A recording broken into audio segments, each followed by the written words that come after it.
WNBA Finals. And so I'll leave it there. I mean, I'm just obviously disheartened. You know, I'm a human too. I have a family.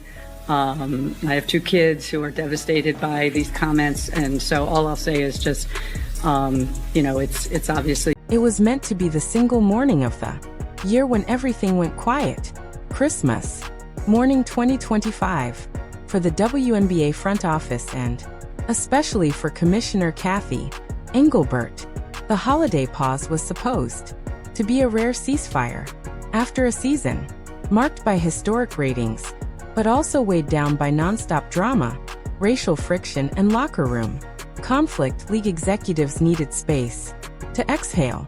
They wanted the headlines to shift to the NFL or the NBA Christmas games, or honestly anything that was not about the inner politics of women's basketball. But at exactly 10:00 a.m. Eastern Time, while families were opening presents and the sports world was barely awake, a notification landed that ruined that peace. It was not a league statement. It was not a highlight posted by the WNBA.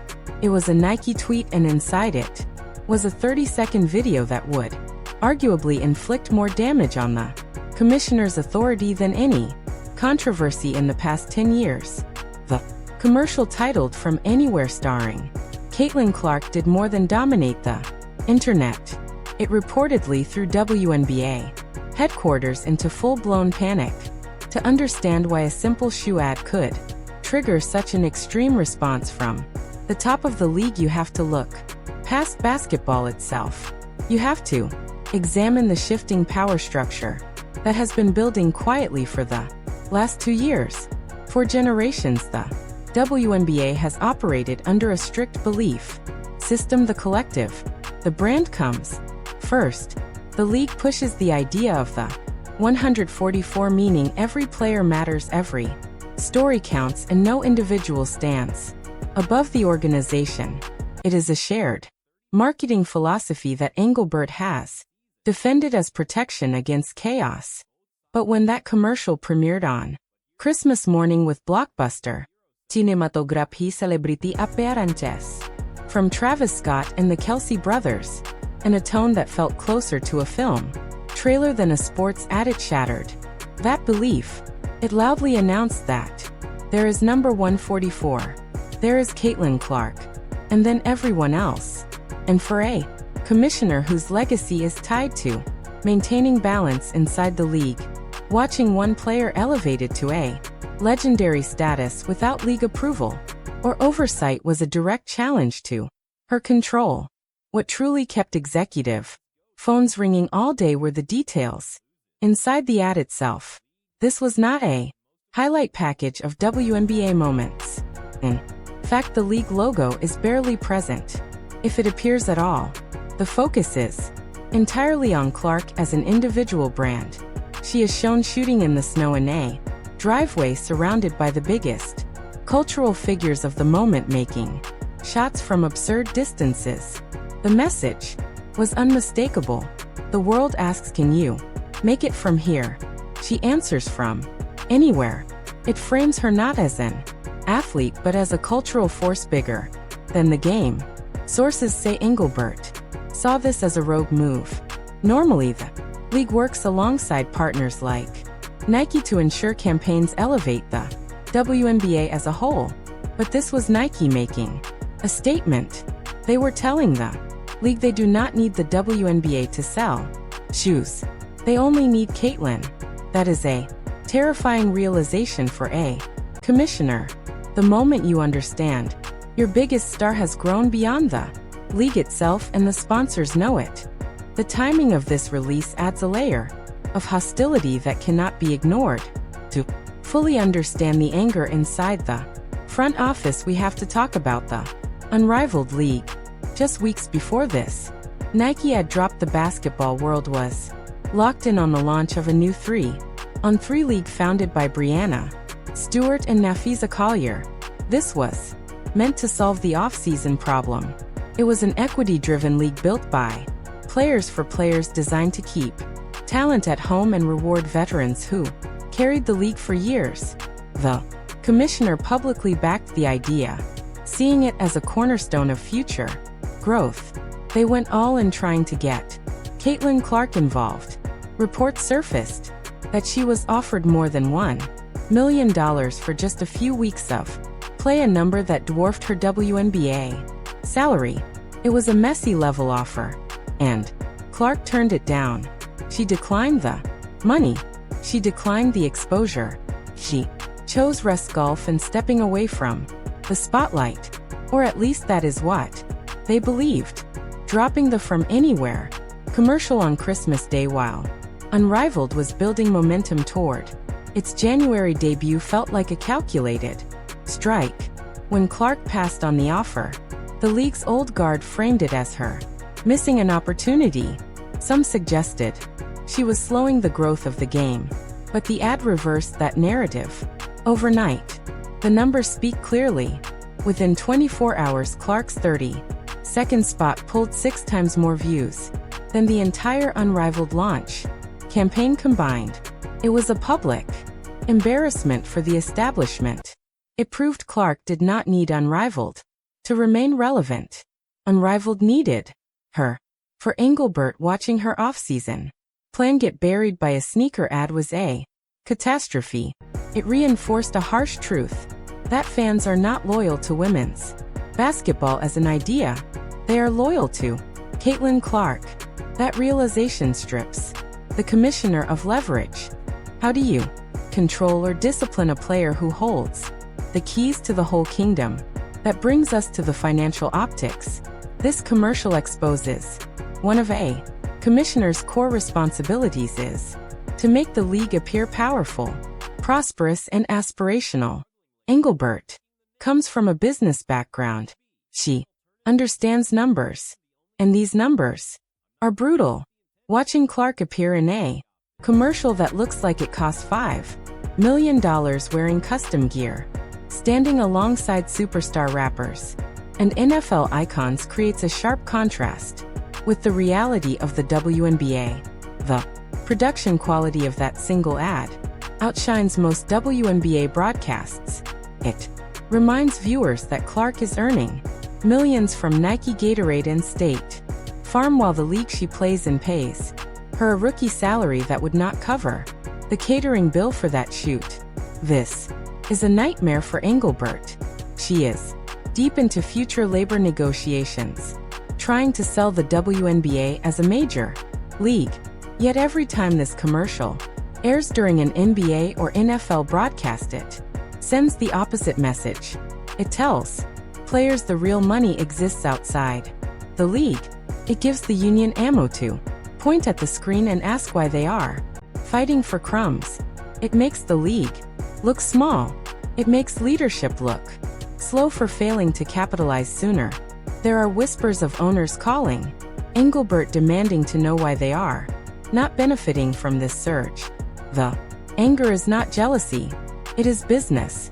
The WNBA is being excluded from the profit generated by its biggest asset, and Nike is collecting the rewards.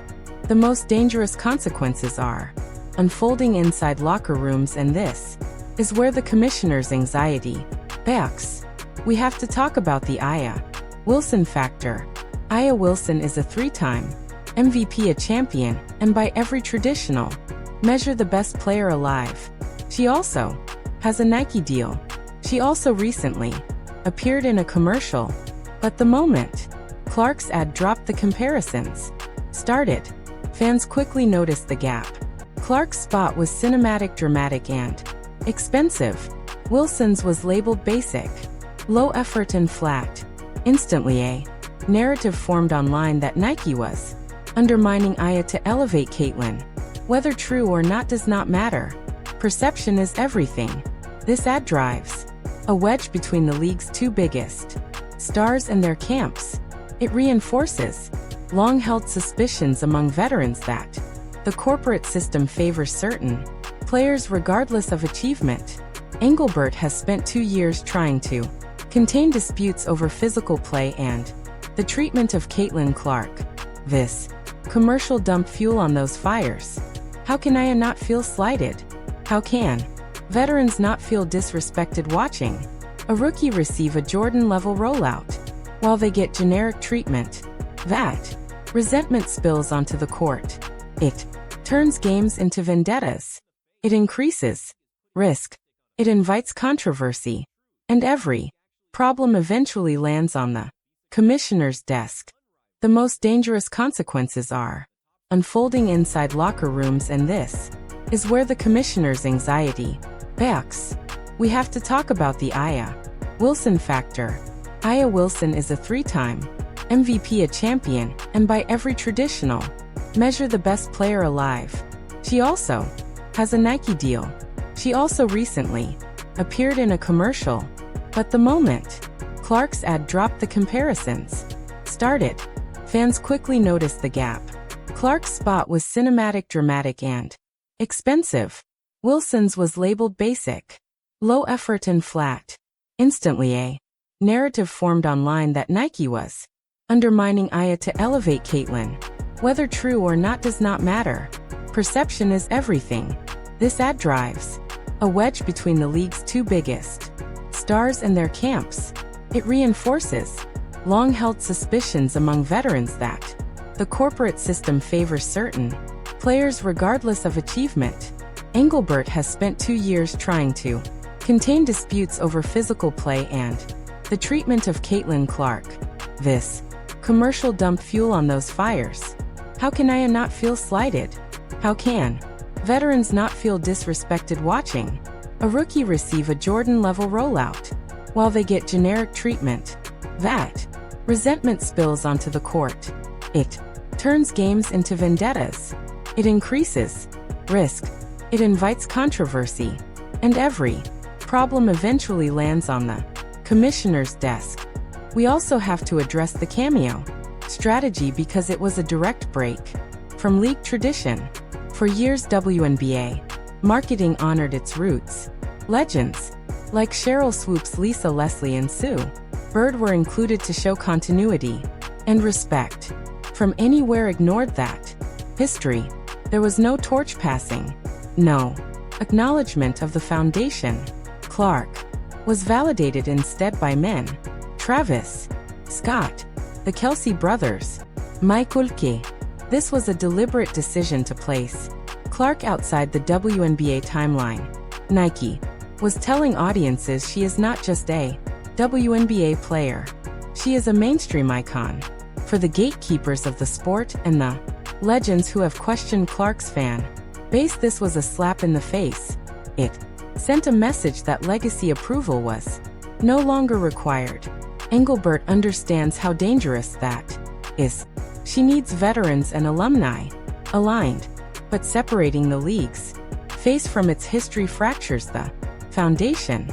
It creates a divide between new fans who only care about Clark and old fans who care about legacy. The commissioner is caught between both. We also have to revisit the Lucky Stars controversy to understand how personal this became. In October 2025, reports emerged of a meeting where Engelbert allegedly told players they should be on their knees thanking their lucky stars for the media rights deal she secured. Though she attempted to walk it back, the damage stuck. It painted her as an executive demanding gratitude. This commercial is the unspoken response. Clark does not need luck. She is the draw. She brings attention, sponsors, and revenue. The ad strips the commissioner of authority. How can you tell a player to be grateful for $76,000 when Nike is paying her $28 million? The balance of power has shifted. The player holds the leverage. The league follows. Engelbert knows what happens once stars realize they are bigger than governance. We saw it with LeBron, but this is more extreme because the gap between Clark and her peers is massive. There is also a looming fear hinted at by this ad. The breakaway. The question is no longer is Caitlyn Clark good enough for the WNBA?